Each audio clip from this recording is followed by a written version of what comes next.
बड़े दरबार में संयोगिता के अपहरण की घटना को अगर पूरी तरह सत्य मान ले तो इतना तो मानना ही होगा कि ऐसा करके पृथ्वीराज ने जयचंद से बड़ी दुश्मनी मोल ले ली थी। वो पृथ्वीराज चौहान का शत्रु तो था ही, लेकिन संयोगिता के हरण और शादी ने आग में घी का काम किया। पहले से ही पृथ्वीराज चौहान की बढ़ती ताकत से उत्तर भारत के कई शक्तिशाली राजपूत राजा उन्हें नापसंद कर रहे थे। अब इन सब खतरों से बेपरवाह पृथ्वीराज सकुशल संयोगिता को लेकर दिल्ली पहुंच गए। अब तो पृथ्वीराज संयोगिता के प्रेम में इस तरह डूबे कि दीन दुनिया राजपाट की उन्हें कोई फिक्र ही न रही। अपने मंत्रियों और आम लोगों से पृथ्वीराज ने मिलना ही छोड़ दिया। दूसरी तरफ पृथ्वीराज से पराजित गौरी की नजरें बदले पर थीं। गौरी के लिए नींद और आराम दोनों ही हराम हो गए थे। हार से बिलबिलाए मोहम्मद गौरी ने एक दिन अपने खास सिपहसालारों के साथ बैठक में अपने गुस्से का इजहार करते हुए कहा, जब से मैं हिंद के राजा से हारा हूं, मैंने जिस्म के कपड़े नहीं बदले हैं। मैं औरतों से दूर रहा। मैंने जंग से दूर रहने वाले लोगों का मुंह नहीं देखा। मेरा एक ही मकसद है, फौज को फिर से खड़ा करना और फिर से हमला करना। सिपहसालारों ने उसकी हां में हां मिलाई और हमले की तैयारी शुरू कर दी। हार के 1 साल बाद 1192 ईस्वी में गौरी ने हमला किया, लेकिन उधर संयोगिता के हरण और विवाह के बाद पृथ्वीराज चौहान अपने महल से बाहर ही नहीं आता था। पृथ्वीराज रासो में चंदबर दाई ने लिखा है कि गौरी के दोबारा हमले की सूचना देने वो महल पहुंचा। उसने अंतःपुर की सेविका को हालात के ब्यौरे के साथ पत्र दिया। सेविका चिट्ठी लेकर अंदर गई। महाराज पृथ्वीराज और संयोगिता शयन कक्ष में थे, लिहाजा बाहर ही चिट्ठी छोड़कर उसे वापस आना पड़ा। सेविका ने चंदबरदाई को बताया कि उस जगह पहले से ही कई राजकीय पत्रों का ढेर पड़ा था, मतलब पृथ्वीराज ने उन पत्रों को पढ़ा तक नहीं था। चंदबरदाई ने सेविका की ये बात सुनने के बाद खुद से कहा, गौरी सरहिंद को जीत कर बढ़ता आ रहा है और महाराज को रूप रंग के आगे कोई खबर ही नहीं है। भले ही मुझे अपने प्राणों की आहुति देनी पड़े, लेकिन अब मैं खुद जाकर उन्हें इस नींद से जगाऊंगा। सेविका के रोकने के बावजूद चंदबरदाई उस दरवाजे तक पहुंच गए जहां सेविका चिट्ठी छोड़कर आई थी। चंदबरदाई दरवाजे को जोर जोर से थपथपाने लगे। ये आवाज सुनकर पृथ्वीराज ने बड़ी हैरानी से उठकर द्वार की ओर देखा और उस तरफ अनमना सा बढ़ा। बाहर घबराए हुए चंदबरदाई से उसकी मुलाकात हुई और कुछ इस हालात में पृथ्वीराज को पता चला कि एक बार फिर सर हिंद पर कब्जा करता हुआ मोहम्मद गौरी दिल्ली की तरफ बढ़ने जा रहा है। गौरी पिछले 1 साल से इस हमले की तैयारी कर रहा था, जबकि पृथ्वीराज जीत के बाद अपने लोगों से दूर होता जा रहा था। उधर संयोगिता के हरण की वजह से उत्तर भारत के सबसे बड़े राज्य कन्नौज के राजा जयचंद से उसे किसी मदद की उम्मीद नहीं थी। गुजरात के भीमदेव और बुंदेलखंड के राजाओं से वो पहले ही लड़ चुका था, इसलिए राजपूत एकजुट होकर लड़ने के लिए तैयार ही नहीं थे। दूसरी तरफ गौरी 1.25 लाख कवचधारी योद्धाओं की फौज लेकर पृथ्वीराज को टक्कर देने के लिए बढ़ा था। नियति को युद्ध ही मंजूर था। एक बार फिर तराइन के मैदान में पृथ्वीराज और मोहम्मद गौरी की फौज का आमना सामना हुआ।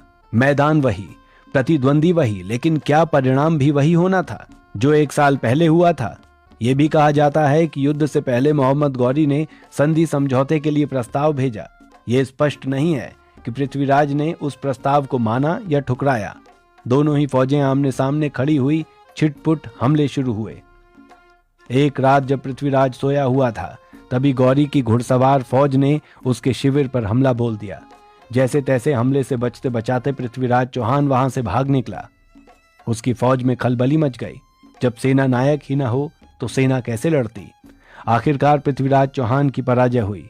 सिर्फ पृथ्वीराज की पराजय नहीं थी, ये भारत की पराजय थी और मोहम्मद गौरी की शक्ल में पहला बाहरी शासक इस देश में स्थायी राज स्थापित करने में कामयाब हुआ।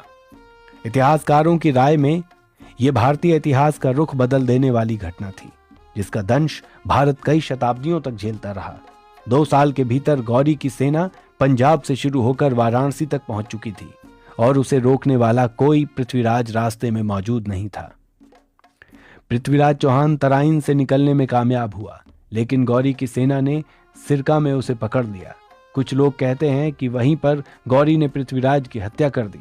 हालांकि कुछ सिक्के ऐसे मिले हैं जिनसे पता चलता है कि पृथ्वीराज ने गौरी की अधीनता मान ली और सालाना नजराने के एवज में उसे राज चलाने का अधिकार दिया। इन कहानियों से अलग पृथ्वीराज की गति की एक तीसरी कहानी भी है जो सबसे ज्यादा प्रचलित है। पृथ्वीराज रासो के मुताबिक मोहम्मद गौरी पृथ्वीराज को बंदी बनाकर अपने साथ गजनी ले गया और उसकी आंखें निकलवा दी। उसने पृथ्वीराज को सरेआम मौत की सजा देने के लिए खास आयोजन किया था। उस वक्त चंदबरदाई भी पृथ्वीराज के साथ था। बड़े दरबार में मोहम्मद गौरी के सामने पृथ्वीराज बेड़ियों में बंधा बेबस सा खड़ा था।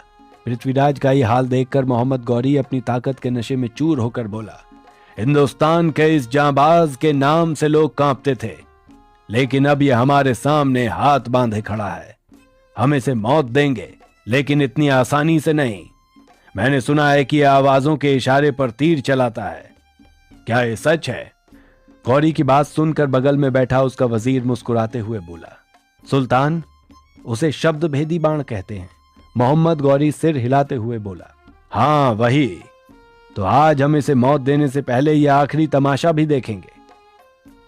खोल दो इसके हाथों की जंजीरें। इसके बाद गौरी चिल्लाते हुए पृथ्वीराज से बोला, तमाशा दिखा राय पिथौरा, शब्द वेदी तीर चला चला। गौरी की चुनौती सुनकर पृथ्वीराज गौरी की दिशा तय करने के लिए घूमते हैं, पर उनसे उसकी दिशा तय नहीं हो पाती। इसी बीच गौरी फिर चुनौती देता हुआ बोला, बाण चला राय पिथौरा।